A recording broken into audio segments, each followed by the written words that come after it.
ज्यादा दूर नहीं जाएंगे, कल के दिन की बात करते हैं। कल के दिन में मैंने आपको बता दिया था मार्केट में कि डॉलर इंडेक्स जैसे ही आपकी ये रेंज ब्रेक करता है, विच इज अराउंड, मैं अभी आपको दिखा देता हूं, 105.500 एंड 105.100, ये दो रेंजेस मैंने आपको बताई थी। इन दो रेंजेस में मैंने आपको बताया प्राइस जिस भी रेंज को ब्रेक करेगा आपने उस साइड जो है वो ट्रेड लेनी है। प्राइस ने यहाँ पे आपके 105 को ब्रेक करा, 105.500 को प्राइस ने यहाँ पे ब्रेक किया। यहाँ पे आपको क्लियर इंडिकेशन दे दी थी मैंने कि ये एरिया अगर बाइंग की साइड पे ब्रेक होगा, गोल्ड में आपने सेलिंग करनी है, पाउंड में सेलिंग करनी है, यूरो में सेलिंग करनी है, यूएसडी में सेलिंग करनी है, US30 में सेलिंग करनी है, सही है, यूरो यूएसडी में सेलिंग करनी है। इन सारे पेयर में आपको सेलिंग करनी है। अगर ये स्ट्रांग हुआ, अगर ये वीक हुआ तो फिर आप बाइंग करेंगे। अच्छा, अब देखते हैं हम चार्ट्स पे कि चार्ट्स में क्या हुआ। चार्ट्स में भी देखें, जहां वो स्ट्रांग हुआ वहां ये वीक हुआ, गोल्ड वीक हुआ। गोल्ड प्रॉपर यहाँ से फिर सेलिंग स्टार्ट हुई गोल्ड की, जो कि आपको ट्रेड मिली कितने पिप्स की, 160 पिप की आपको यहाँ पे ट्रेड देखने को मिली, सही है। प्राइस ने अभी लो बनाया है 109, प्राइस ने अभी लो बनाया है 1909 का।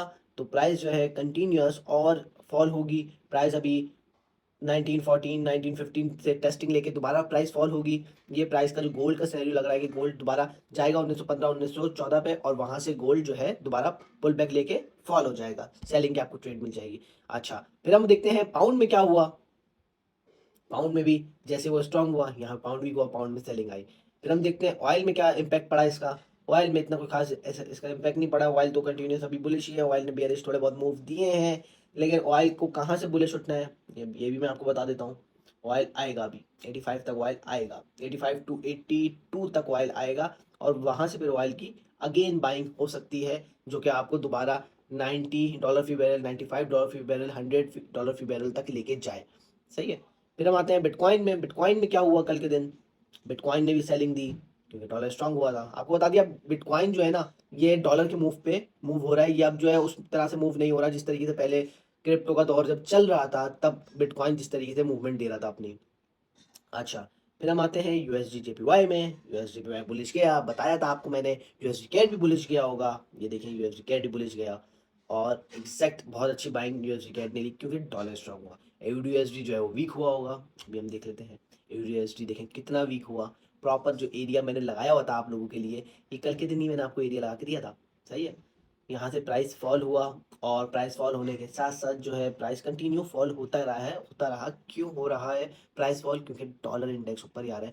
अभी आप लोग ज़्यादा टेक्निकल्स में फंसेंगे, ज़्यादा फंडामेंटल्स में फंसेंगे। मैं आपको सजेस्ट ये करता हूँ, सिर्फ आप जो है एक पेयर पकड़ें, उस एक पेयर को चेक करें, और वो कौन सा पेयर है, वो कौन सा इंडेक्स है, वो कौन सी करेंसी है, वो है डॉलर।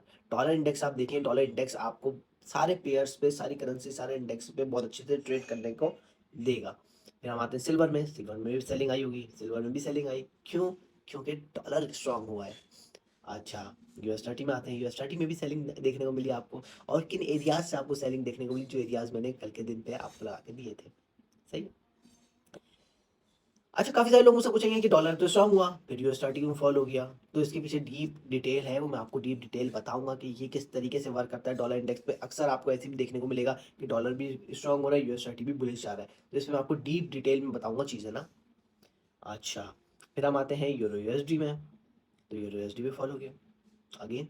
यूरो यूएसडी भी फॉल इसलिए हुआ, ये सारे पेयर्स मैं आपको इसलिए दिखा रहा हूँ चार्ट बाय चार्ट, कि आपको कल के दिन मैंने बताया था कि डॉलर की ये रेंज है, इस रेंज को मार्क करें। ये रेंज जिस भी साइड ब्रेक हो उस साइड पे आप ट्रेड ले लेनी है, सोचना समझना कुछ नहीं है, ट्रेड एग्जीक्यूट करनी है।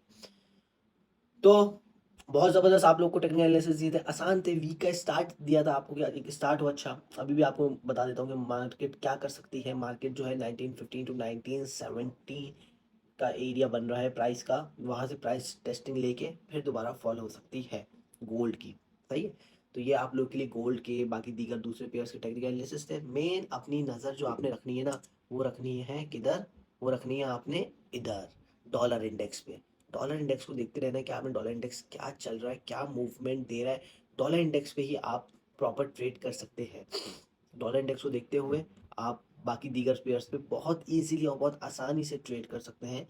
ये एक और एक रेजिस्टेंस एरिया बन रहा है डॉलर इंडेक्स का, यहाँ से पहले फॉल हुआ था। तो ये सारे एरियाज, जैसे अभी प्राइस का जो था 105.500 का रेजिस्टेंस एरिया था, अब आ गया प्राइस का 105 6.900 का रेजिस्टेंस एरिया ये ब्रेक होगा तो आपको मजीद दूसरे पेयर्स में ट्रेड होते हैं उनमें आपको सेल देखने को मिलेगी। सही है। अच्छा जी, उसके अलावा आज के दिन न्यूज़ेस क्या हैं? आज के दिन 7 बजे कंज्यूमर कॉन्फिडेंस के न्यूज़ एक अच्छा इम्पैक्ट देगी और ये न्यूज़ इतना फेक आउट नहीं देती है। न्यूज़ जिस भी साइड आएगी आप न्यूज़ का 5 मिनट वेट करिएगा, उसके बाद फिर उस साइड पे आप बैठ जाइएगा। फिर हम आते हैं इसके बाद हमारे इंडिकेटर पे। हमारे इंडिकेटर ने कहाँ पे आपको ट्रेड दी थी? कल के दिन जो मार्केट फॉल हुई है, फॉल होने के अलावा मार्केट ने यहाँ पे आपको इंडिकेशन दे दी है जो कि बनता है 1924।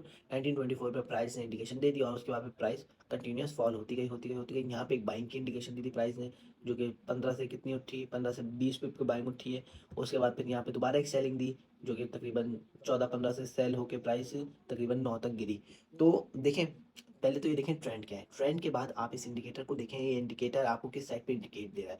जैसे कि अगर ये ट्रेंड है सेलिंग, तो सेलिंग साइड पे जब ये इंडिकेशन देगा वो आपके लिए ज़्यादा बेनिफिशियल है एज कम्पेयर टू बुलिश।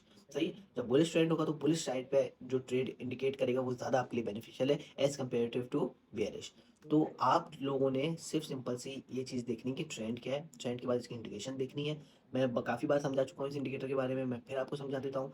जैसे लेट से ये ट्रॉमा लाइन है, ये जो रेड लाइन आ रही है बीच में, सही है, ये ट्रॉमा लाइन है। ट्रॉमा लाइन के नीचे प्राइस होगा और यहाँ पे इंडिकेशन मिलेगा और ये ट्रेंड लाइन का ब्रेकआउट मिलेगा। ये 3 चीज़ें मिलेंगी। उसके साथ साथ यहाँ पे आपका ये सीएम मैकडी में भी आपको यहाँ पे मिल जाएगी। 4 चीज़ें हो गई आपके पास कंफर्मेशन के लिए, बहुत है, इट्स मोर देन इनफ।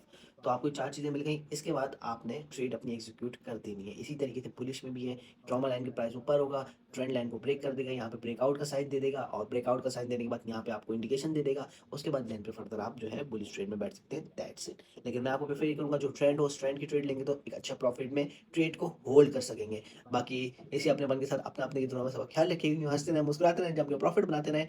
ये अल्लाह हाफिज़।